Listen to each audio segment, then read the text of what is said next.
Lectura del Santo Evangelio según San Mateo. En aquel tiempo los discípulos le preguntaron a Jesús: ¿por qué dicen los escribas que primero tiene que venir Elías? Él les respondió: ciertamente Elías ha de venir y lo pondrá todo en orden. Es más, yo les aseguro a ustedes que Elías ha venido ya, pero no lo reconocieron e hicieron con él cuanto les vino en gana. Del mismo modo, el Hijo del Hombre va a padecer a manos de ellos. Entonces entendieron los discípulos que les hablaba de Juan el Bautista. Palabra del Señor. Ha de venir y lo pondrá todo en orden. En pocos días celebraremos la solemnidad de la Natividad de nuestro Señor. Y el Evangelio de hoy nos invita a reconocer los signos de los tiempos. También hace ver la necesidad de una persona que ayude a comprender aquello que no está al alcance. Surge la pregunta: ¿cómo podemos reconocer estos signos? Y la respuesta surge de manera inmediata. Cuando leemos en el Evangelio que los discípulos entendieron la explicación de Jesús, Elías había vuelto, pero no lo reconocieron. También el mismo Bautista había mostrado a Simón, Andrés, Santiago y Juan que Jesús era el Cordero de Dios, pero ellos tampoco comprendieron en ese momento lo que esto implicaba. Es en esta dinámica que se puede reconocer lo que Dios nos pide. Para esto hay que ayudarse de quienes viven una vida cristiana, buscando constantemente crecer en nuestra relación personal con Cristo.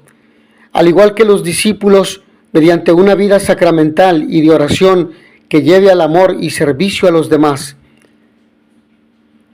Queridos hermanos, pidamos a la Virgen María que todos tengamos un corazón dispuesto para escuchar la voz de Dios y seguirlo. Pero también pidamos a la Virgen María por todos los educadores, especialmente por los sacerdotes y los padres de familia, a fin de que sean plenamente conscientes de la importancia de su papel espiritual para fomentar en los jóvenes, además del crecimiento humano, la respuesta a la llamada de Dios, a decir: habla, Señor, que tu siervo escucha. Por ello, en un momento crucial de su vida, podemos comprender que Jesús llega a identificar a Juan el Bautista con Elías. Efectivamente, ambos comparten la misión de proclamar valientemente la verdad, sobre todo frente a los poderosos. Ambos, además, serán figura del mismo Jesús y como Él, habrán de pagar caro su testimonio. Los que no escuchan la palabra de Dios ultrajan a sus mensajeros y procuran eliminarlos. Así se comportan con el profeta Elías, que fue perseguido, con el Bautista, que fue caprichosamente decapitado, y con Jesús, que fue finalmente crucificado. Surgió Elías, un profeta como un fuego. La mesa de la palabra de este día de Adviento, este sábado de Adviento, rinde homenaje a uno de los activos más fecundos del pueblo elegido, al profetismo, encarnado en el que para los israelitas es el profeta por antonomasia, Elías. En la memoria creyente del pueblo piadoso, Elías fue la incansable defensa de la religión de Yahvé frente a la idolatría y el sin Dios de su tiempo. Su misión, además, se asocia con el fuego por aquello del juicio del Carmelo, en la dura competencia con los sacerdotes de Baal.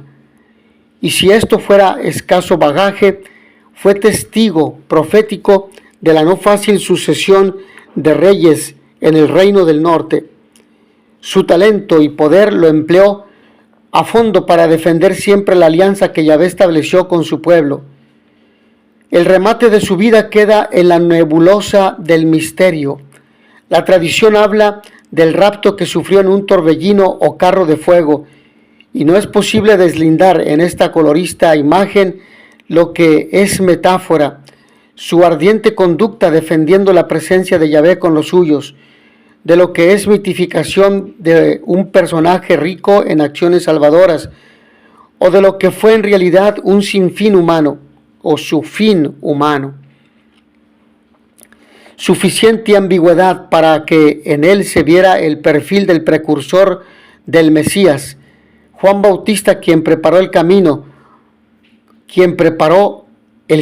al Señor, quien preparó al Señor un pueblo bien dispuesto. Estamos ya casi terminando la primera parte del Adviento, el llamado escatológico. Es la preparación a la llegada definitiva del Señor, al final de los tiempos, cuando vendrá para coronar definitivamente su obra redentora, dando a cada uno según sus obras. La Iglesia nos invita a esperar en este tiempo con la certeza de que cuando esto ocurra, será para la felicidad eterna del hombre que aceptó a Jesús como su Salvador. Cuando en estos días oramos diciendo, ven, Señor Jesús, no nos referimos tanto a esa venida que celebraremos en Navidad, cuanto a su venida gloriosa al final de los tiempos. Es lo que diariamente exclamamos en la Eucaristía después de la consagración. Anunciamos tu muerte, proclamamos tu resurrección. Ven, Señor Jesús. Y es en este encuadre litúrgico donde encuentran sentido las lecturas de este día. 3 profetas, Elías, Juan, Jesús. La persona de Juan el Bautista, del que Jesús habla en el Evangelio, es prefigurada por el profeta Elías, uno de los personajes más importantes del Antiguo Testamento. El elogio del profeta Elías en el libro del Eclesiástico concluye con una alusión a su venida al final de los tiempos para preparar los corazones de los hombres. En el Evangelio se aplica esto a Juan Bautista, que vino en el espíritu y poder de Elías para preparar al Señor un pueblo bien dispuesto. Un profeta semejante al fuego, por la palabra ardiente como el horno encendido. De esta manera, por el celo ardiente, es presentado Elías, pero ¿no podría decirse esto mismo de Juan Bautista y del propio Jesús? Y tal vez no debería decirse esto mismo de todos los cristianos hechos profetas desde el bautismo. Ardor en nuestro corazón y por eso en nuestras palabras, sin por ello dejar de ser palabras que brotan de un corazón manso y humilde. Elías ya ha venido, pero no lo reconocieron. En la tradición bíblica el profeta Elías había de venir. Elías ya vino, dice el Señor, y no lo reconocieron, sino que lo trataron a su antojo. Así también el Hijo del Hombre va a padecer en manos de ellos. Cuando dijo esto el Señor, sus discípulos entendieron que se refería a Juan el Bautista. Todo profeta es tal en relación con Cristo. Le prepara el camino ante los hombres con su predicación y su testimonio de vida. Está dispuesto a desaparecer cuando Él llegue. Ha de percatarse de que su misión está cumplida. Sobre todo, le imitará en su conducta, como Jesús y como los antiguos profetas que lo anunciaron.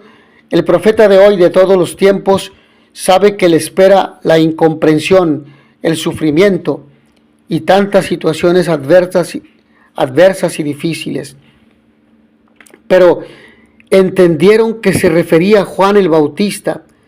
Tras la luminosa escena de la transfiguración, Mateo incluye esta cuña que trata de poner las cosas en su sitio. La perplejidad invade a los discípulos y con el eco de la voz de Dios que resonó en el monte, este es mi Hijo amado, escúchenlo. El Viejo Testamento queda relativizado y estos quieren argumentos que hagan frente a los de los letrados que tan beligerantes son contra Jesús de Nazaret. Elías no va a regresar de ninguna manera, y menos en la forma espectacular en que el imaginario judío lo transmitía. Él vino con talante muy similar al de Elías, Juan el Bautista. Fue maltratado y la crueldad caprichosa del poder acabó con su persona, pero no con su precursor mensaje. Esta forma de actuar volverá a ponerse de manifiesto con el propio Jesús Mesías, a quien nunca supieron reconocer como tal por venir con el atrezo de un caminante que llevaba en su mochila el sufrimiento itinerante de todos los hijos de Dios. Nada más lejos de Jesús de Nazaret que alentar las expectativas nacionalistas y belicistas de un Mesías enfangado en la política. En el diseño humanizador de Dios, su reino, el Mesías se pone en medio nuestro como el que sirve. Y quien preparó sus caminos corrió la misma suerte, lo trataron a su antojo. El profetismo es un don del Espíritu en el pueblo de Dios. Advertimos en nuestra comunidad síntomas de tal carisma. Caemos en la cuenta de vivir al servicio con los hermanos. Nos humaniza ante la desigualdad y la jerarquización incluso en la iglesia. Las lecturas de hoy nos sitúan a todos ante una alternativa. Sabemos leer los signos de los tiempos, sabemos distinguir la presencia de los profetas y de Jesús mismo en nuestra vida. La aceptamos. Demos gracias al Señor porque a nuestro alrededor hay muchos profetas, testigos de Dios, hombres y mujeres que dan testimonio de Cristo y de su Evangelio. Personas fieles que sin actitudes espectaculares están demostrando que sí es posible vivir según las bienaventuranzas de Cristo. Mis hermanos, que a todos ustedes el Señor los bendiga y les dé la paz.